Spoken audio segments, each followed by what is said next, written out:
Penjajahan. Mungkin kalau kalian rasakan, penjajahan itu hanya meninggalkan luka dan juga meninggalkan banyak tragedi dan penderitaan bagi masyarakat. Namun sebenarnya di sisi lain, penjajahan tersebut itu memberikan dampak positif.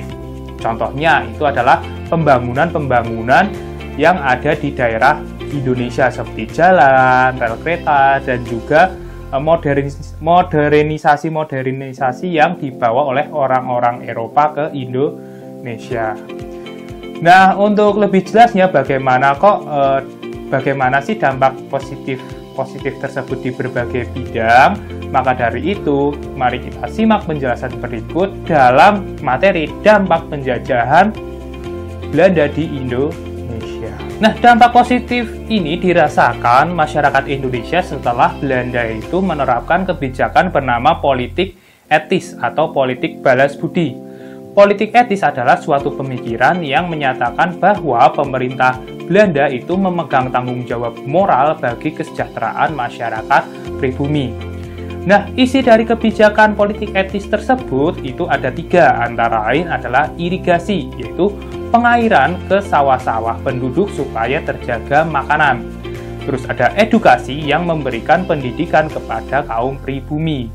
Dan juga transmigrasi, yaitu untuk mengurai kepadatan penduduk. Nah, ini diprakarsai oleh Van de Venteren dan Peter Brosov. Namun pada perkembangannya politik etis ini banyak terjadi penyimpangan. Contohnya pada bidang irigasi ini malah untuk mengirigasi tersebut untuk mengairi perkebunan milik Belanda. Terus edukasi hanya untuk mencari tenaga kerja yang murah, dan transmigrasi yaitu mengambil penduduk untuk dipekerjakan di perkebunan. Nah, politik etis inilah yang setidaknya membuat Indonesia berkembang baik dari segi pemerintahan, sosial, budaya, pendidikan, ekonomi, infrastruktur, transportasi, perbankan, dan agama seperti itu. Untuk lebih jelas ya, mari kita kupas satu per satu. Pertama, itu dari segi pemerintahan. Nah, pemerintahan Belanda sendiri paling tinggi itu dipegang oleh Gubernur Jenderal. Namun, di bawahnya itu terbagi menjadi 3 pemerintahan. Yang pertama adalah pemerintahan pribumi atau pengareh praja yang terdiri dari bupati, patih, wedana, dan asisten wedana. Yang selanjutnya ada pemerintahan milik orang-orang Eropa bernama Binnenland Bestuur, yaitu setara dengan pribumi juga. Yang pertama ada residen, ada asisten residen, ada controller, terus asisten controller. Terus yang terakhir ada Zeilbestuur, yaitu pemerintahan di luar struktur kekuasaan pemerintah Belanda. Yang kedua ada dampak kehidupan sosial. Nah, di sini terdapat kasta-kasta. Contoh kasta tertinggi adalah kasta orang Eropa, kedua ada kasta orang Timur Asing seperti Cina, Arab, dan India, dan terakhir adalah pribumi. Nah, selain itu, upacara-upacara adat istana dan kerajaan itu dihilangkan seperti itu. Yang ketiga ada dampak di bidang budaya. Nah, budaya itu yang pertama ada seni lukis, drama, dan juga musik.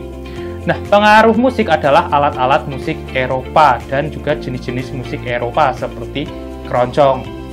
Drama itu biasanya ketoprak itu diganti dengan teater dan film. Film pertama adalah Lutung Kasarung.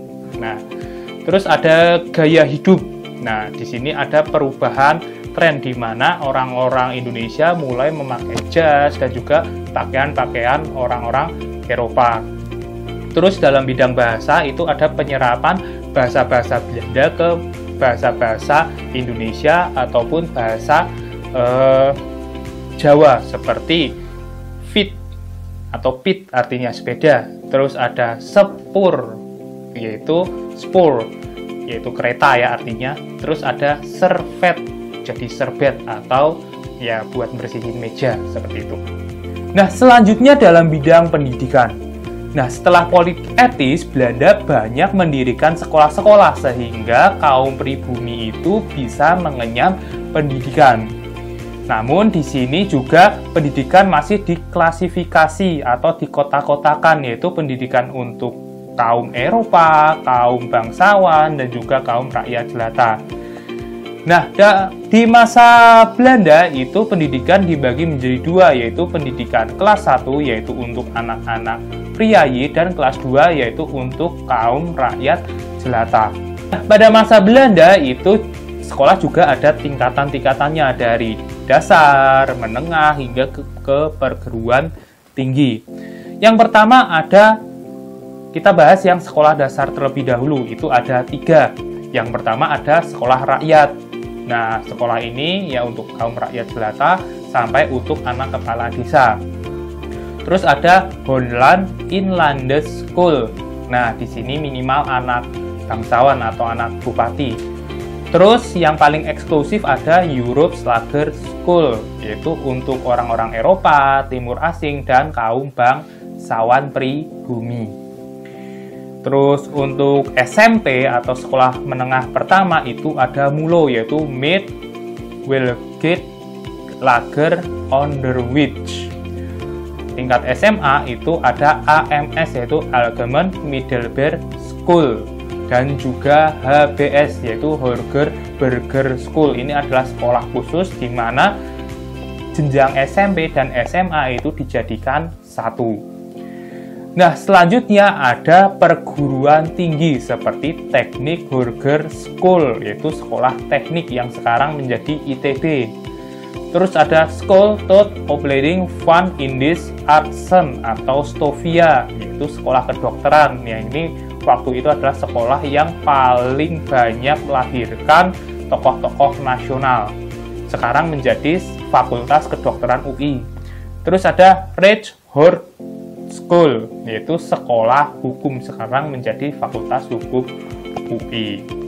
Nah, itulah sekolah-sekolah pada masa pemerintahan Belanda. Selain itu juga ada sekolah swasta seperti Muhammadiyah dan juga Taman Siswa, dan ada banyak sekolah-sekolah kejuruan juga yang tidak bisa saya sebutkan satu per satu. Selanjutnya dalam bidang infrastruktur. Nah, di sini Belanda sangat perhatian sekali karena infrastruktur ini berguna untuk memperlancar pasokan perkebunan, pertambangan, dan barang-barang ekspor. Sehingga di sini Belanda banyak membangun infrastruktur seperti rel kereta api, jalan raya, waduk, dan irigasi.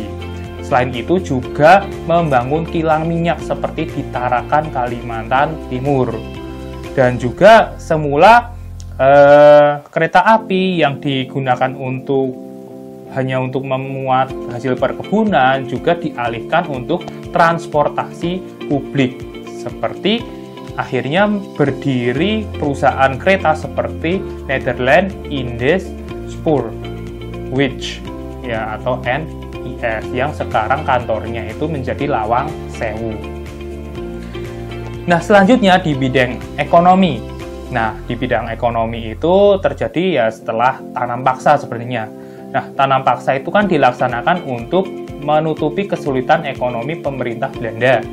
Nah, namun kemenangan kaum liberal akhirnya menghapuskan tanam paksa dan digantikan menjadi modal swasta. Hal ini membuat para pengusaha-pengusaha itu sangat menjamur pada masa itu. Dan sebagian besar sektor di Indonesia itu bergerak dalam bidang bisnis perkebunan, pertambangan, impor, dan ekspor. Dan itu membuat pertumbuhan ekonomi pribumi pun akhirnya meningkat. Nah, selanjutnya itu dalam bidang perbankan. Di sini banyak sekali bank-bank, baik itu bank simpan pinjam maupun bank percetakan uang. Contoh bank percetakan uang adalah The Javas Bank yang mencetak uang dan mengedarkan uang serta mengawasi uang. Dan sekarang The Javas Bank menjadi Bank Indonesia atau BI. Nah, yang terakhir dalam bidang agama, mungkin kalian sudah tahu bahwa kedatangan orang-orang Eropa itu akhirnya menyebarkan agama Kristen dan juga Katolik. Itulah dampak-dampak penjajahan, terutama dampak positif di berbagai bidang kehidupan masyarakat Indonesia. Nah, jadi tak selamanya penjajahan itu hanya meninggalkan luka kayak gitu ya.